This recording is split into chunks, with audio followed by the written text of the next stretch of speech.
Hey everybody, welcome to my June World Cup qualifiers predictions part two, where I look at Asia. I look ahead to Group A and Group B action for Asia between June 8th and June 13th. And I'm going to give my predictions for the specific games, all three games from the two groups. So there are six games here to look at in total. And I'm going to give my thoughts on them and the results I expect each team to accumulate. I have my notebook here, my laptop here, my Pharaoh head here for good luck. And let's just jump right in.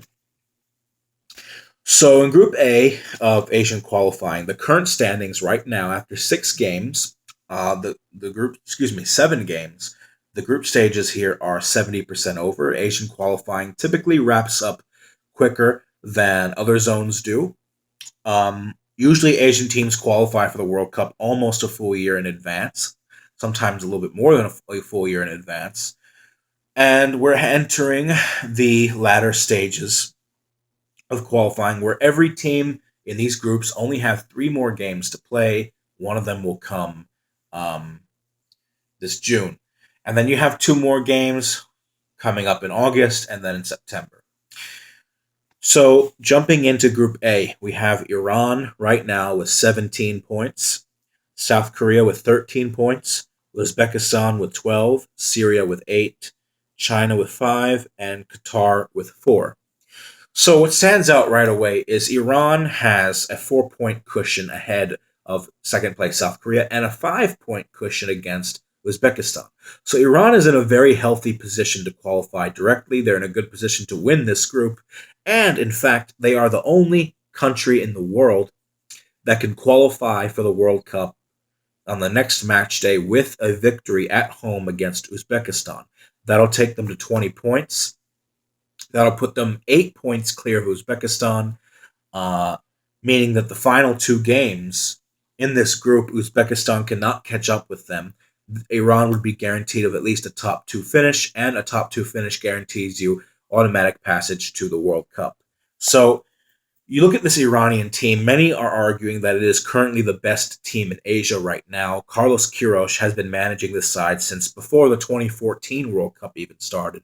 So he's been with them for a few years now. You look at them in this group, they have yet to concede any goals. Iran have not conceded any goals so far in 6 games of this final round of Asian qualifying before the playoffs begin. Um, so they are arguably the best defensive side in Asia. Many would say they're overall quality-wise the best side in Asia. Although I think the best team in Asia right now, slightly ahead of Iran, would be Japan. But I would put Iran at a close second, in my opinion. They are certainly by a considerable margin the best team in this group. And they could cement their place in the next year's World Cup with 3 points at home against Uzbekistan. So the games that we have in this group. Oh, and before I jump into that, also looking at the other teams in this group, South Korea has been really disappointing, really underwhelming. They're continuing the same trend from 2014 World Cup qualifying, where they're narrowly winning games by a 1 goal margin or losing them to teams that they shouldn't be losing to, like China, for example, and Syria. Uh, you have Syria, who's really been the surprise team in this group. They're sort of playing for pride now with all the war and tragedy that's going on in their country. They've accumulated 8 points, so they're still in contention nearing the end of this, which is pretty astounding considering nobody thought they would get this far. Uh, China is coached by Marcello Lippi, the man who won the World Cup for Italy in 2006. China is an emerging force in Asian football. They still have a long way to go, but they have improved in recent years, and we saw that in the last Asian Cup in 2015, where they won their group with 9 points and they got to the quarterfinals. So China is it's going to take a few World Cup qualifying cycles for China to become uh, a big star in the Asian football scene for them to get back to the World Cup. Qatar, who will be the host nation in 2022, they are sitting bottom of this group with 4 points. Qatar is typically a tough opponent. They're one of the best teams in the Gulf region. Most of their players are not Qatari. They're usually other international players that get paid to come in and represent Qatar through Qatari citizenship. Because it's a small country. A lot of them, Qatar doesn't produce a lot of young talent because the pool from which to choose from is very small. So, looking at these matches ahead, we have Iran versus Uzbekistan, Qatar against South Korea, and Syria against China. This is a very similar group to 2014 when Iran, Uzbekistan, Qatar, and South Korea were all paired into the same group. And Iran and Uzbekistan have this sort of interesting fight with each other. Uh, Iran defeated Uzbekistan on the road in 2014. Uzbekistan defeated Iran on the road in 2014. Iran defeated Uzbekistan on the road in 2018 qualifying. And now Uzbekistan have the chance to return the favor yet again on the road in Tehran, in Iran.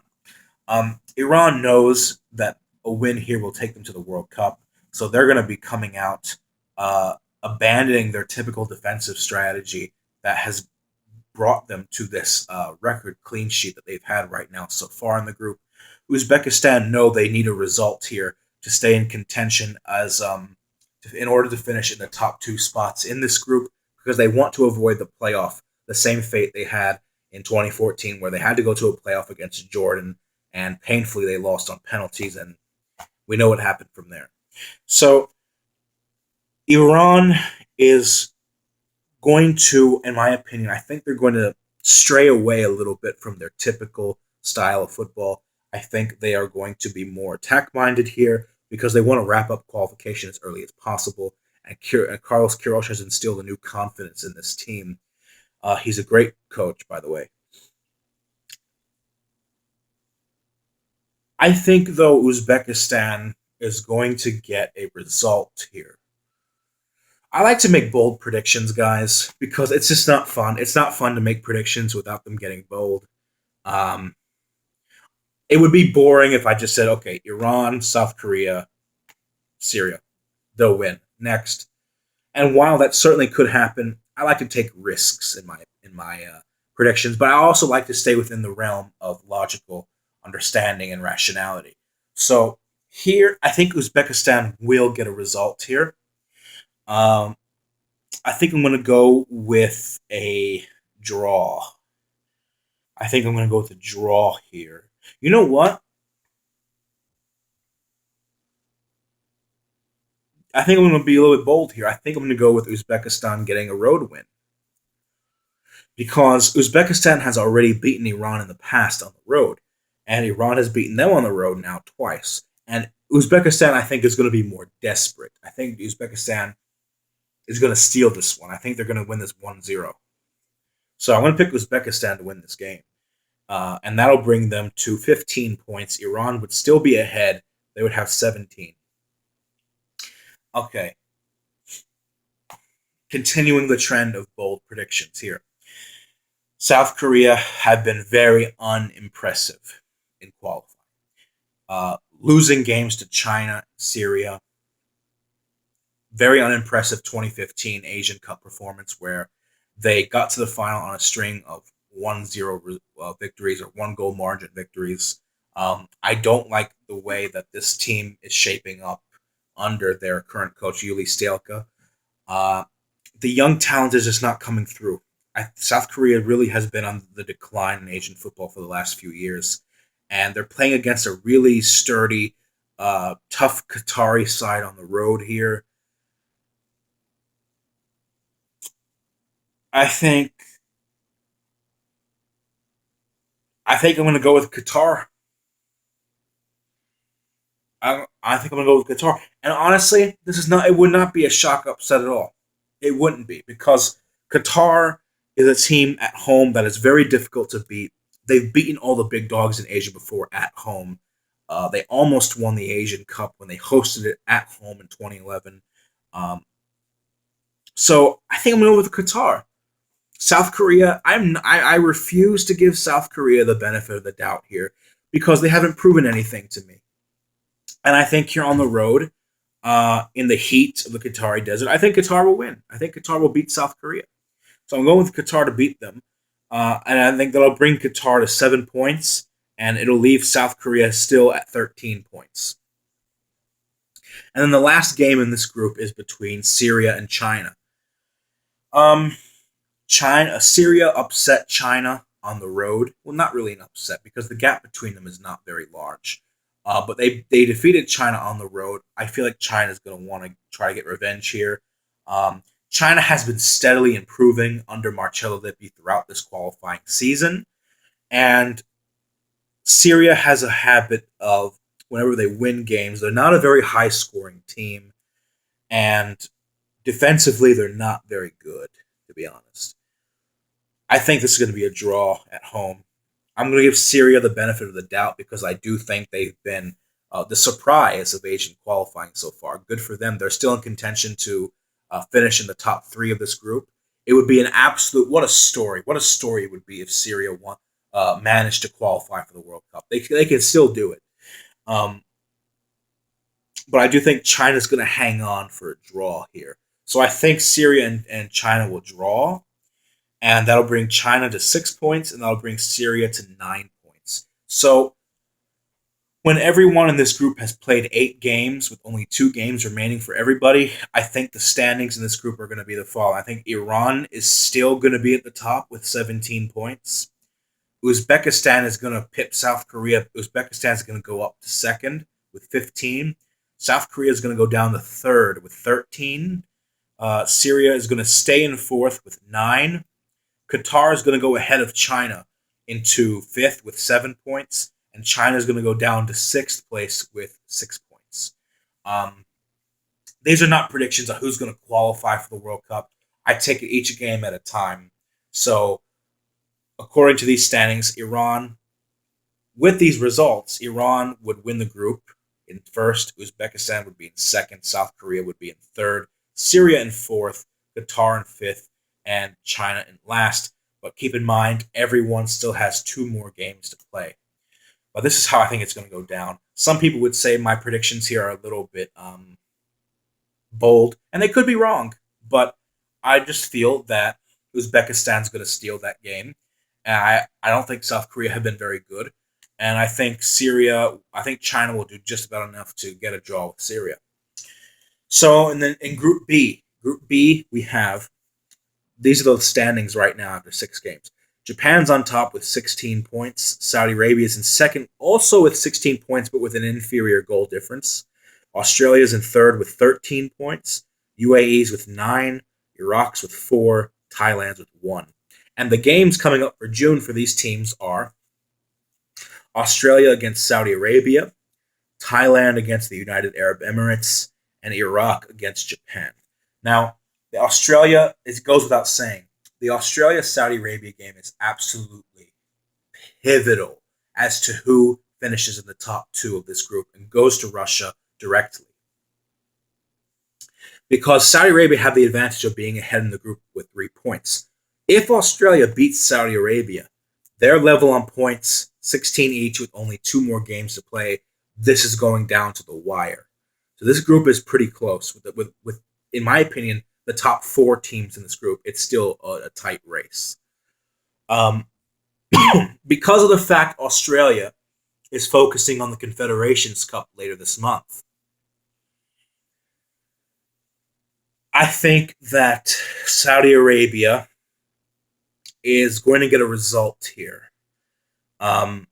Australia were very impressive in their home victory last time against the UAE. They beat them 2-0. I think Bert van Marwijk, who's the Dutch coach of Saudi Arabia, the same coach who took the Netherlands to the final of the 2010 World Cup, I think he has revived Saudi football, and they're on the verge for the first time qualifying for the first World Cup since 2006. Um, Saudi Arabia has always been an Arabian country that has a lot of young talent, but they've had really poor management the last 2 World Cup cycles, and it's looking like Bert van Marwijk is going to get them back to the World Cup. They're in very excellent shape to qualify. They may even win the group. Um, they're playing on the road against Australia. I have to give Australia more respect than that. I think it's going to be a draw. I think this game is going to be one that Australia really does need to win in order to assert its dominance. But I think Saudi Arabia will get the point here. So that would bring Australia to 14 points. That would bring Saudi Arabia to 17 points. And then Thailand versus UAE. Thailand is the weakest team in this group, though they made a good account of themselves. This is the farthest they've ever gone in Asian qualifying. To make it to the final 12 teams is very impressive for a Southeast Asian country. It's a first. It's uncharted waters for Thailand. So congratulations to them, but I just don't see them. I don't see them getting any kind of consolation here at home. I think the United Arab Emirates, a team who really shined at the Asian Cup in 2015, they came in third place. I still think they have a good chance of making the World Cup given their remaining schedule, but it's going to be very difficult for them. But I think UAE will beat Thailand on the road here. That would bring the UAE to 12 points, and that would keep Thailand on the bottom of the group with still just 1 point. And then we have Iraq against Japan. Iraq is such a frustrating Arab team to watch. I like to see Arab teams do well. I'm half Egyptian, so I like to see Arab teams do well. Iraq is a country that is so at the youth level, they're so loaded with talent. And we saw that at the 2015 Under 20 World Cup when they got to the semifinals. One of the most underrated Asian soccer teams in the world is Iraq. Iraq, in my opinion, is a sleeping giant. They excel at the youth level, but they just can't translate into national team senior success. They can't do it. They remind me a lot of many teams in Africa, really. And it's really unfortunate because this is a side, the 2007 Asian Cup champions, fourth place at the last Asian Cup in 2015. This is a side that has so much untapped potential. Iraq, um, and I really want them to do. I want them to qualify for the World Cup one day. But they're sitting here in fifth place with 4 points. They're almost eliminated. I just don't see how they do it. I don't see how they do it. Uh, Hopefully, one day they'll be able to play again at home because the whole situation, the aftermath, the consequences of the Iraq invasion, all of their home games are played at neutral venues. They don't actually play at home, which is really sad because I think on their best day they can beat anybody in Asia. Anybody in Asia. But I have to give this victory to Japan. I know Iraq is playing at home, but I'm going to give this to Japan because Japan will seize the opportunity here to um, clinch the top spot in this group. Well, they wouldn't clinch it officially, but they would pull themselves away from Saudi Arabia and Australia. I think Japan will win this game. That'll bring them to 19 points. So my final standing, the standings, if my predictions for this group are correct, after these three games would be Japan would go to 19 points, Saudi Arabia would go to 17 points, Australia would go to 14 points, the UAE would go to 12 points, Iraq would stay at 4, Thailand would go to 1. Japan would still be at the top of this group, Saudi Arabia would still be in second, Australia still in third, etc. I think the way the current standings are now, I think they will stay the same, but with a different number of points. So those are my predictions for Group B of each of those games. That is not a prediction again on who's going to qualify, just on June's games alone. So leave a comment below, like, subscribe. Who do you think are going to win these 6 games, both from Group A and Group B? And I look forward to hearing what you guys have to say. I'll see you in my next video, which will be a World Cup qualifying June prediction video, part 3, for, I think, CONCACAF. So, peace out.